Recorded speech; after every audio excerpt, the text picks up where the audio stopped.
Hello everyone, हम लोग psychology के क्वेश्चन आंसर देख रहे थे। क्वेश्चन नंबर 3 की बात करते हैं। A therapist ask the client to reveal all his her thoughts including every childhood experience. Describe the techniques and type of therapy being used. Answer.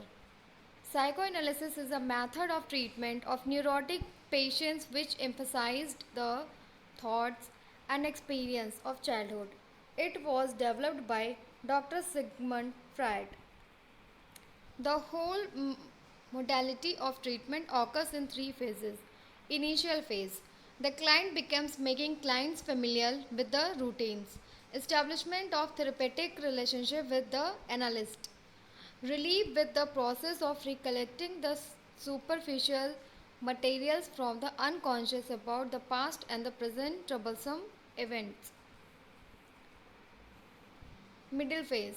Transference and interpretation are the means of treating the patient. Transference.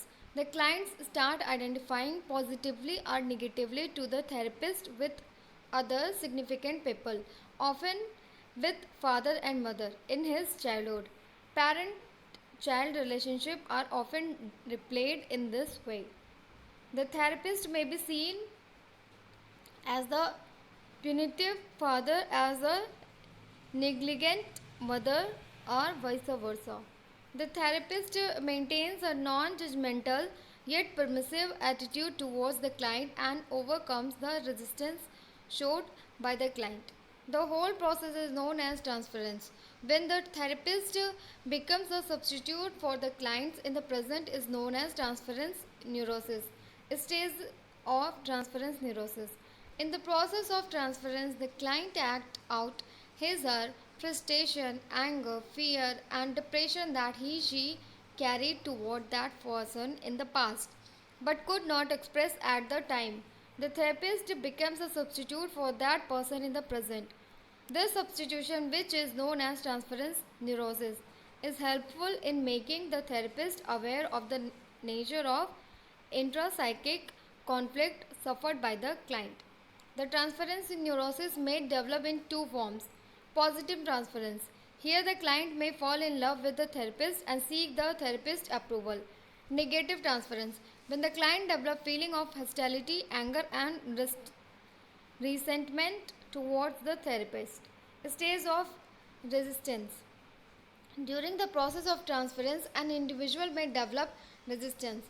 Since process of transference exposes the unconscious wishes and conflict, client's distress level increases, and so the client resists transference.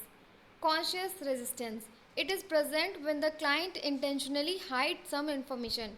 Unconscious resistance. It is present when the client becomes silent during the therapy sessions or start coming late for the session. Flight into sickness or show unwillingness to talk about certain things, sudden blocks, forgetting, and so on. According to Freud, resistance is patient unconscious struggle to prevent painful material from being brought to the surface and faced directly. Interpretation is the fundamental mechanism to bring change in the client. Interpretation is done through two analytical techniques. One, confrontations, and second, clarification. Confrontation. The therapist point out to the client an aspect of his psyche that must be faced by the client. It is a subtle process and considered to be the pinnacle of psychoanalysis. Clarification. It is a process by which the therapist brings as a vague or confusing event into clarity. Both the processes are done by the sharpening and burning of the material which is brought from unconscious to conscious level. The therapist highlights certain important aspects and deletes the unimportant ones. Working through. The repeated process of using confrontation, clarification, and interpretation is known as working through.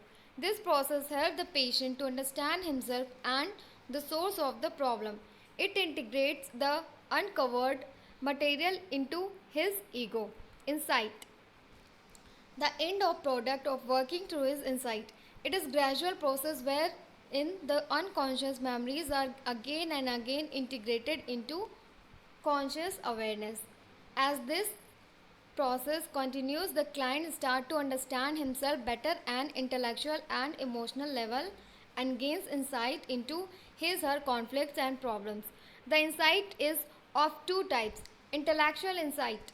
It is intellectual understanding of the event. Emotional insight. The emotional understanding of acceptance of one's irritations due to unpleasing events of the past and the willingness to change emotionally is known as emotional insight. Third phase, termination. Insight is the end of part of the therapy. Now the client is supposed to gain new understanding of himself, conflict of the past, excessive uses of defense mechanism and physical symptoms are no longer present and she became a healthy person. Question number 4. Discuss the various techniques used in behavior therapy. The techniques used in behavior therapy are not based on any unified theory. These are developed on the basis of various principles, particularly on classical conditioning, operant conditioning, and modeling. The main objective of techniques are to modify maladaptive behavior. Negative reinforcement and aversive conditioning are the two major techniques of behavior modification. Reinforcement technique. Negative reinforcement. It refers to following an undesired response with an outcome that is painful or not liked.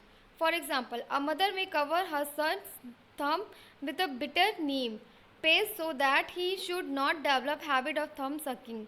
Due to bitterness, the child tries to avoid to or withdraw the bitterness of thumb and will leave the habit of thumb sucking.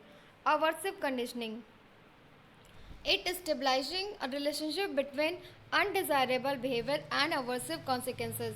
Aversive therapy is a therapeutic technique which uses an unpleasant stimulus to change a deviant behavior. It works by pairing together the stimulus that normally invite the deviant behavior, such as an alcoholic during a sexual image, with an unpleasant or aversive stimulus such as an electric shock or a nausea including drug with repeated presentations. The two stimuli became associated with the person and developed an aversion toward the stimulus that formerly gave rise to the deviant behavior. Positive reinforcement. If an adaptive behavior occurs, positive reinforcement may be used by the therapist. For example, the child's mother may prepare child's favorite dish on the day when most of the time child was being observed not keeping his thumb in the mouth. Token economy. A behavior therapy is based on positive reinforcement. A package or deal is being stabilized between the therapist and the client. Persons with behavioral problems and can be given a token as a reward every time a wanted behavior occurs. The token are collected and exchanged with for a predetermined reward, such as outing for the patient or a treat for the child. The technique is widely used in hospitals, schools, and reformatory. Differential reinforcement. In differential reinforcement, both positive and negative reinforcements are used together. By using this method, unwanted behavior can be reduced and wanted behavior can be increased simultaneously. Method of ignoring unwanted behavior. In this method, the therapist positively reinforces the wanted behavior and ignores the unwanted behavior. For example, the parents are instructed to praise the child or give chocolate to him or to take him to cinema if the child does not suck the thumb, but ignore the unwanted behavior that is sucking the thumb. This method is less painful and equally effective for modifying the unwanted behavior. Systematic desensitization. It is a technique introduced by Wolf for treating phobias or irrational fears. This technique is based on the principle of reciprocal inhibition. This principle states that the presence of two mutually opposing forces at a same time inhibits the weaker force. Example, distress at the same time relaxation cannot occur. The technique follows four steps. initial interview, training in relaxation exercise, preparation of hierarchy of anxiety provoking situation. This is a subject process and changes from problem to problem. For one, desensitization. When the client became relaxed, he/she exposed to least anxiety provoking situation. Over session, the client is able to unique more severe from fear provoking situation while maintaining with relaxation. The client gets systematically desensitized to the fear. Modeling. It is the procedure where the client learns to behave in a certain way by observing the behavior of a role model or the therapist. It is a role playing. Vicarious learning. Learning by observing others is used and through a process of rewarding. Small changes in the behavior, the client gradually learns to acquire the behavior of the model. Thank you.